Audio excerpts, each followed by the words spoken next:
Mrs Frisby and the Rats of Nimh by Robert C. O'Brien. The Sickness of Timothy Frisby. Mrs Frisby, the head of a family of field mice, lived in an underground house in the vegetable garden of a farmer named Mr Fitzgibbon. It was a winter house, such as some field mice move to when food becomes too scarce, and the living too hard in the woods and pastures. In the soft earths of a bean, potato, black-eyed pea, and asparagus patch, there is plenty of food left over for mice after the human crop has been gathered. Mrs Frisby and her family were especially lucky in the house itself. It was a slightly damaged cinder block, the hollow kind with two oval holes through it, which had somehow been abandoned in the garden during the summer and lay almost completely buried, and with only a bit of one corner showing above ground, which is how Mrs Frisby had discovered it. It lay on its side in such a way that the solid parts of the block formed a roof and a floor, both waterproof, and hollows made two spacious rooms, lined with bits of leaves, grass, cloth, cotton fluff, feathers, and other soft things Mrs Frisby and her children had collected. The house stayed dry, warm, and comfortable all winter. A tunnel to the surface earth of the garden, dug so that it was slightly larger than a mouse and slightly smaller than a cat's foreleg, provided access, air, and even a fair amount of light to the living room. The bedroom, formed by the second oval, was warm but dark, even at midday. A short tunnel through the earth behind the block connected the two rooms. Although she was a widow, her husband had died only the preceding summer, Mrs Frisby was able, through luck and hard work, to keep her family. There were 4 children, happy and well-fed. January and February were the hardest months. The sharp, hard cold that began in December lasted until March, and by February, the beans and black eyes had been picked over, with help from the birds. The asparagus roots were frozen into stone, and the potatoes had been thawed and refrozen so many times that they had acquired a slimy texture and a rancid taste. Still, the Frisbys made the best of what there was, and one way or another, they kept from being hungry. Then one day, at the very end of February, Mrs Frisby's younger son, Timothy, fell sick. That day began with a dry, bright, icy morning. Mrs Frisby woke up early, as she always did. She and her family slept close together in a bed of down fluff and bits of cloth they had gathered. Warm as a ball of fur, she stood up carefully, so as not to awaken the children, and walked quietly through the short tunnel to the living room. Here it was not so warm, but not really cold either. She could see from the light filtering down the entrance tunnel that the sun was up and bright. She looked at the food in her pantry, a hollowed-out space lined with small stones in the earth behind the living room. There was plenty of food for breakfast and lunch and dinner too, for that matter, but still the sight depressed her, for it was the same tiresome fare they had been eating every day, every meal for the last month. She wished she knew where to find a bit of green lettuce, or a small egg, or a taste of cheese, or a corn muffin. There were eggs aplenty not far off in the hen house, but hens and hens' eggs are too big for a field mouse to cope with, and besides, between the garden and the hen house there was a wide sward of shrubs and grass, some of it grown up quite tall, cat territory. She climbed up the tunnel, emerging whiskers first, and looked around warily.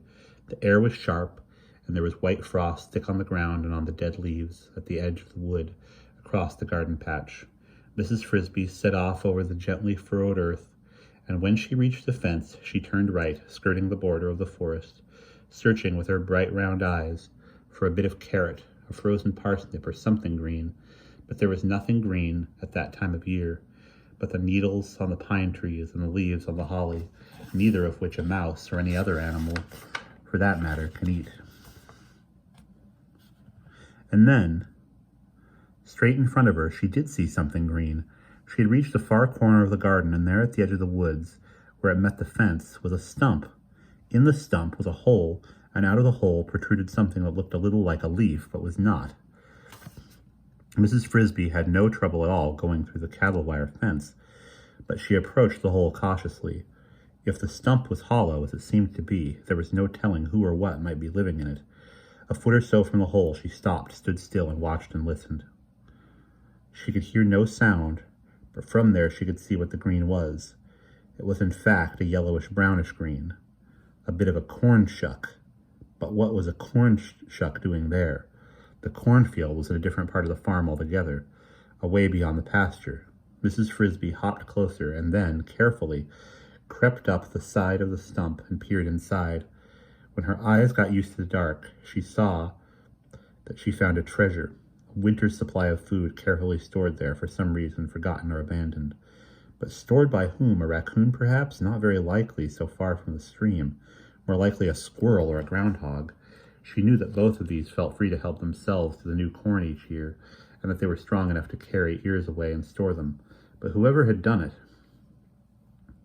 why had he then abandoned the store?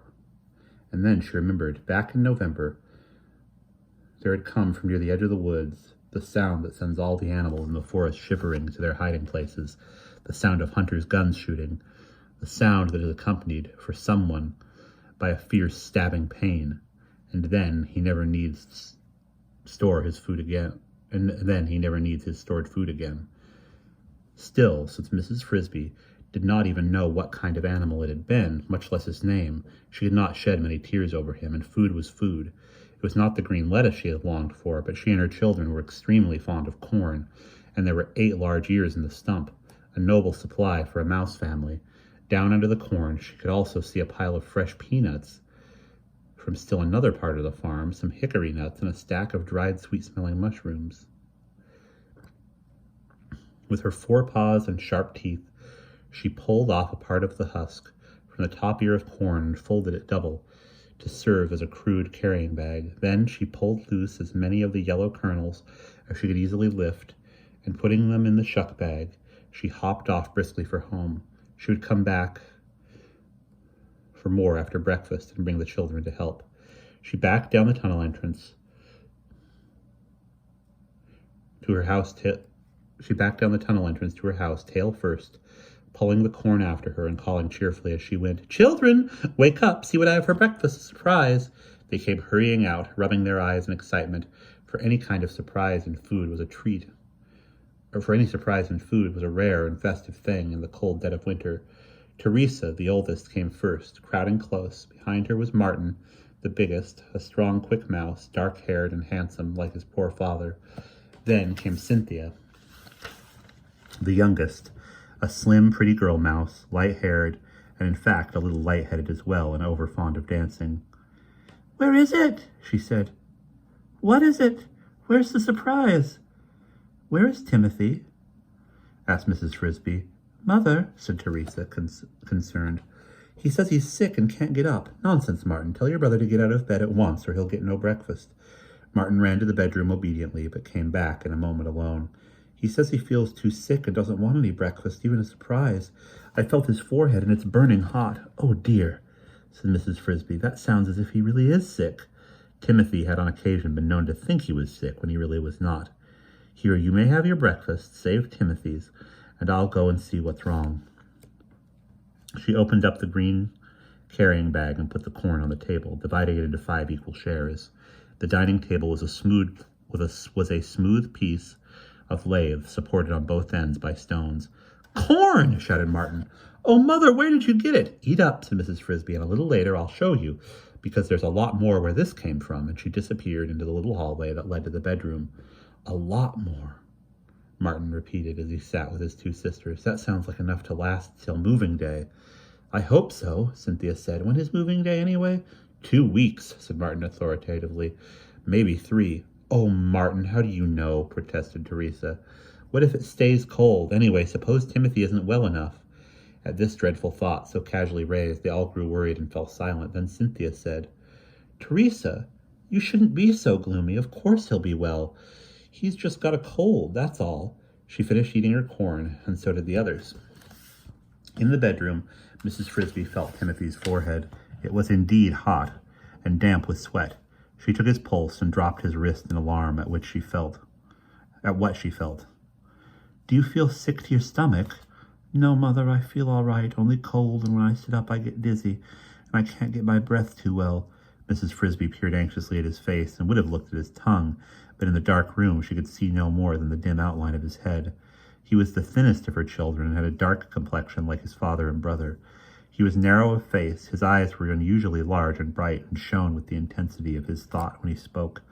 He was, Mrs. Frisby knew, the smartest and most thoughtful of her children, though she would never have admitted this aloud. But he was also the frailest, and when colds or flu or virus infections came around, he was the first to catch them and the slowest to recover. He was also, perhaps as a result, something of a hypochondriac, but there was no doubt he was really sick this time. His head felt as if he had a high fever, and his pulse was very fast. Poor Timothy, lie back down and keep covered. She spread over him some of the bits of cloth they used as blankets. After a while, we'll fix you a pallet in the living room so you can lie out where it's light. I found a fine supply of corn this morning, more than we can eat for the rest of the winter. Would you like some? No, thank you, I'm not hungry, not now. He closed his eyes, and in a few minutes he went to sleep, but it was a restless sleep in which he tossed and moaned continually.